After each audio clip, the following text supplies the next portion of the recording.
Ever look at a complex article, maybe a document, and just feel a bit lost, like you can't quite grab the main point quickly? Hmm. Well, today on the deep dive, we're tackling a skill that's sort of a shortcut, really, to getting a handle on any complex text. Doesn't matter if it's research or just a trippy news report. We're using a guide on PTE Reading, Reorder Paragraphs as our way in.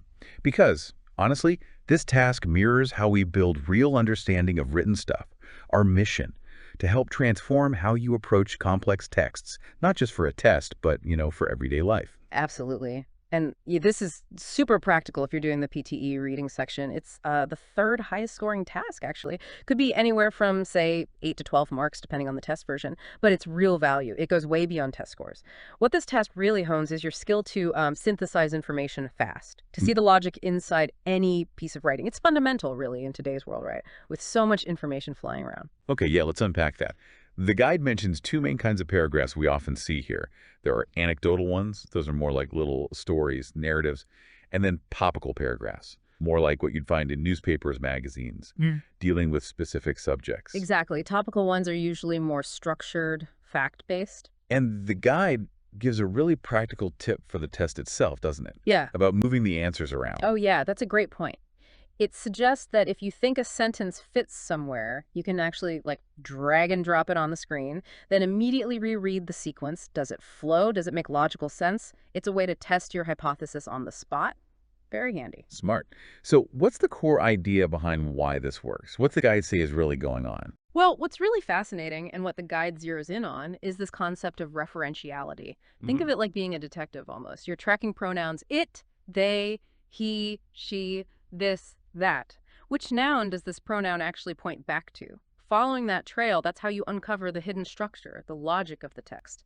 Understanding pronouns in English is critical here. Right, referentiality. Yeah. So it sounds like it's mainly about pronouns he, she, it, they. But are there other clues maybe people overlook? That's a really good question, because pronouns are huge, definitely. But the guide points out other signals too, like the use of articles, a versus the. A often introduces something new. The refers to something already mentioned. Subtle, but important. Also, look for parallel structures. When ideas are presented using similar grammar, that shows connection. And then there are rhetorical words. However, therefore, furthermore, they signal shifts or connections. And even just knowing the genre helps predict structure. Okay, so lots of little clues to look for. The guide then sort of breaks it down into steps, right? A procedure for tackling these. It does, a really clear step-by-step approach. Step 1. Find the topic sentence. This is usually the sentence that doesn't refer back to anything earlier. It stands alone, introduces the main idea. Okay, find the independent sentence first. Then what? Step 2 is kind of clever. Ask a question of that topic sentence. Whatever the topic sentence states, ask why or how or what about this, say. That question naturally points you towards the sentence that should logically follow. Ah, I see. So the question creates a need, and the next sentence fills it. Exactly. Which leads to step 3. Analyze the first words of the other sentences, the other chunks. Pay close attention to those opening words. Often only one really fits logically after your topic sentence and the question you asked. Those rhetorical words we mentioned, they often pop up here. Because answering a why question. Precisely. And the final step, step 4, is about understanding the logic within the chunks themselves. Spotting those parallel structures, seeing how ideas connect within a sentence or two, helps confirm the overall flow. The guide had this great example. I found this really clicked for me. Let's say sentence 5 is your topic sentence. It introduces something, no obvious links back.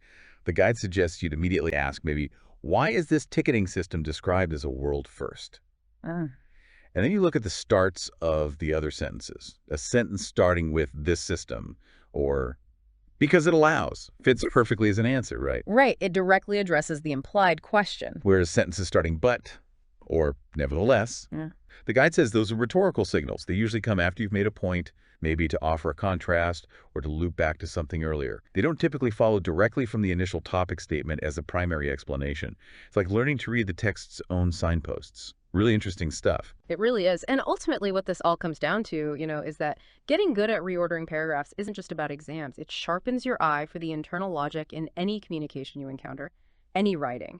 And that skill, Invaluable, especially now with so much information coming at us constantly. It helps you cut through the noise, see the connections faster, which does raise an interesting question, doesn't it? Yeah, so what does this mean for you listening right now? If getting a handle on referentiality and these little rhetorical cues can unlock written text structures so effectively, well, how might using those same principles change the way you listen to conversations? Or even how you analyze arguments you hear day to day? Could you decode spoken interactions differently? Something to maybe mull over until our next deep dive.